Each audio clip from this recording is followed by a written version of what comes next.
Daily Record has reported an unpleasant exchange on a train. The footage was from December last year, and it's being reported now because the verdict has come through.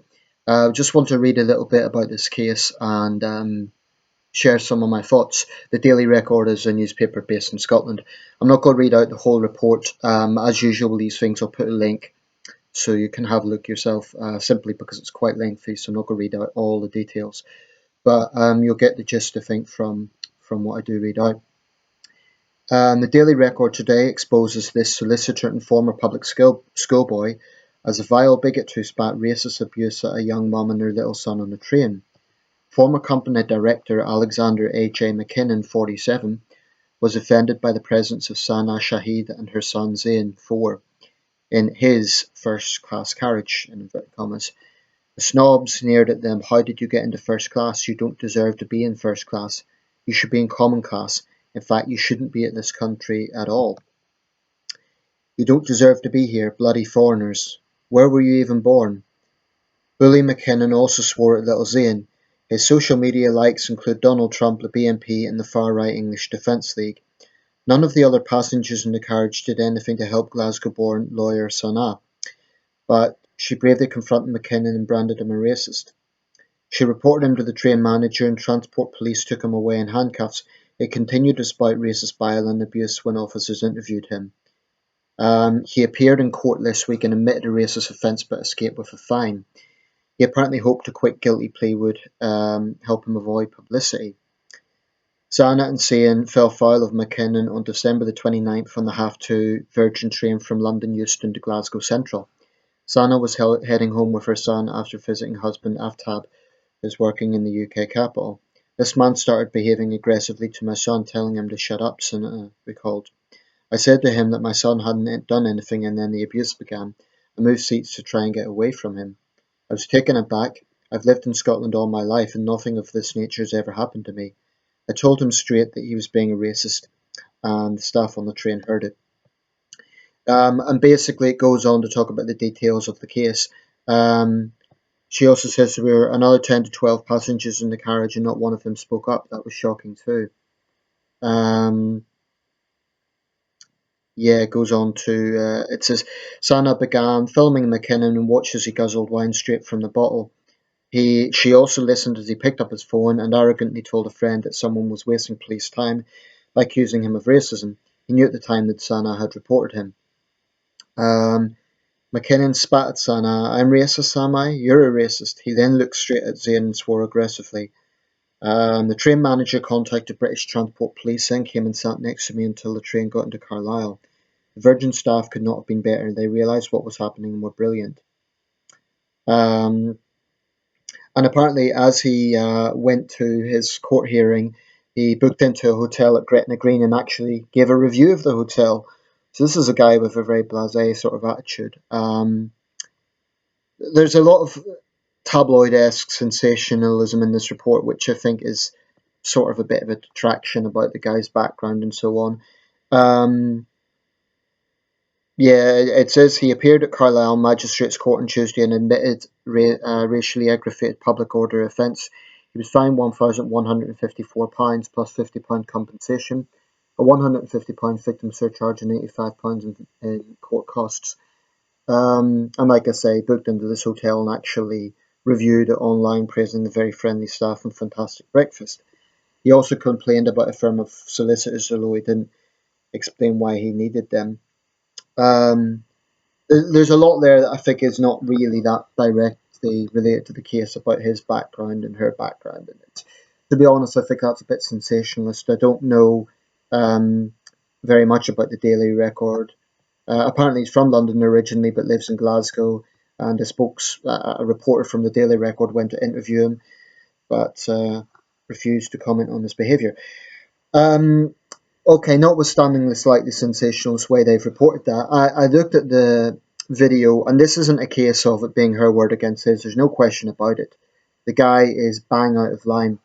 And it is pretty much as she reports it. And the thing is, this wasn't sort of like she was yelling at him and he was yelling at her. It wasn't that sort of exchange. Clearly, she was trying to minimize the communication. Um, and I think his behaviour is despicable.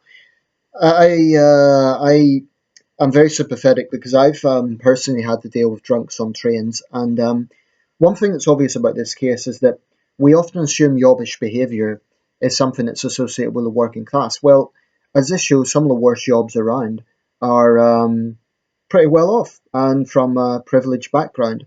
Um, Unfortunately, yobbery extends beyond social classes, and that's very obvious. I think you get alcohol and you get that sort of regressive mindset combined, and the result is this very ugly display of abuse. And that's what it is. Now, some people might question why it's a criminal offence and why there's court proceedings and so on.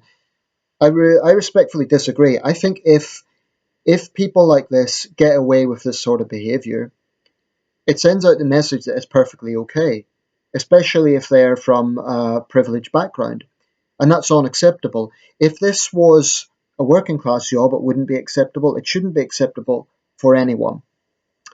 You simply cannot go around hurling abuse at people you don't like the look of. So I've no sympathy with him. He sounds like an obnoxious piece of work. Really unpleasant individual, and I don't think anyone should make excuses for his behaviour. Um, I don't know if he has a Facebook account or not, but I imagine his legal career is seriously damaged. I have little sympathy for him. It looks like he had no real remorse. I do take the view that if people do things and then they show sincere remorse, then everyone should be given a second chance. But in this case, the guy just looks like, based on what I know of the case, it sounds like he absolutely has a totally snobby attitude.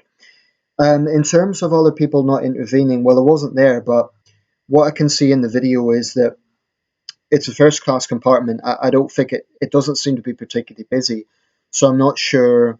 I can understand she was upset at the time, but I'm not sure it's entirely fair to say no one else cared, because it could well be they didn't hear the exchange. Now, in the video, you can see a train attendant say very calmly, "You're a drunk racist and you need to get off." So kudos to that attendant for doing the right thing. It's simply unacceptable that people are harassed in that way. Some people might say it's just words. I disagree.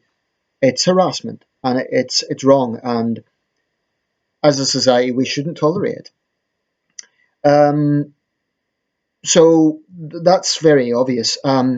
It's also obvious that I think alcohol brings out the negative side of people. So people who do have racist tendencies, I think the situation's almost always worse when they have some booze in their system. So people like this, if they can't handle the drink, they shouldn't drink. Um, I think he should also.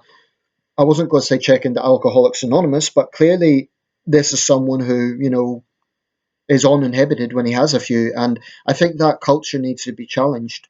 And it is a problem in this country. There's no escaping it. I've been on trains, even local trains, where you get drunks, and it's not always necessarily racist situations, but you get drunks basically coming on, mouthing off to other passengers, mouthing off to staff.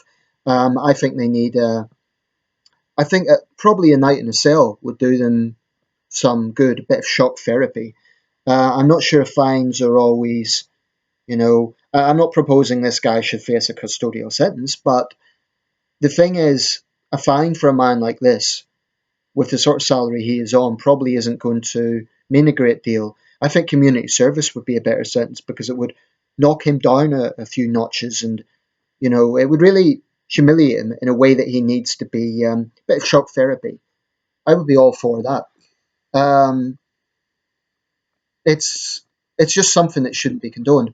However, I do want to challenge the attitude that some people are responding to this. Basically, I was discussing this on a debate forum, and one guy came out and said, if anyone doesn't believe in white privilege, this is an example. No, it's not. No, it's not. Um, there will be people now who use cases like this to say, oh, look, this proves middle-aged white men are privileged. That's a lot of nonsense.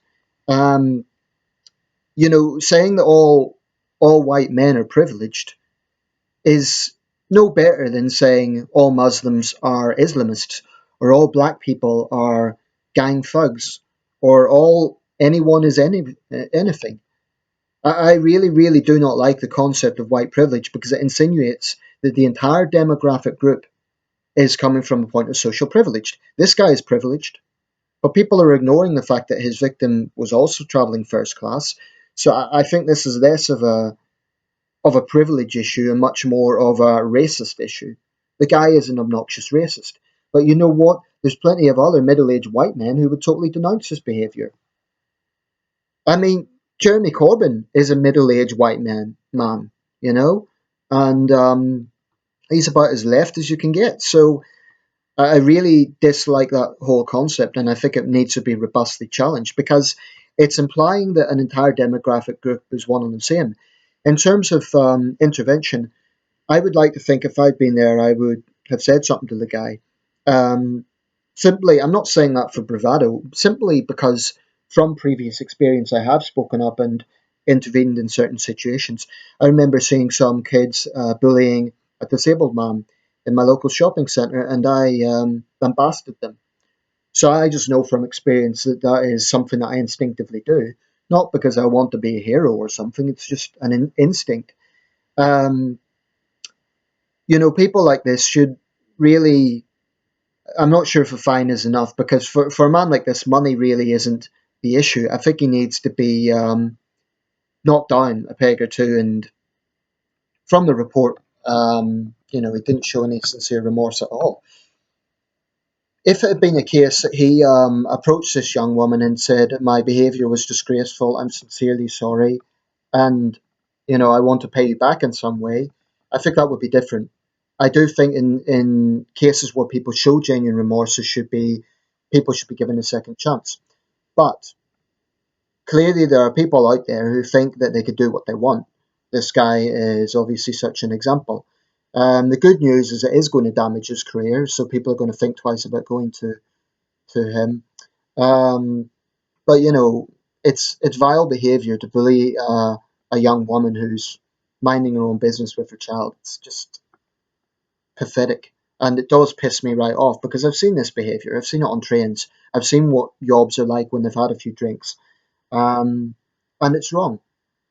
But the whole concept of white privilege, I just don't accept that because it is generalising an entire block of people and saying that because this guy is privileged, all white people are privileged.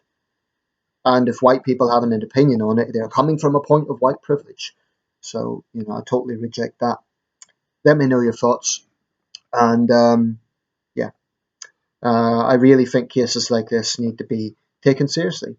It is unacceptable that anyone is harassed simply for the way they look. Utterly unacceptable.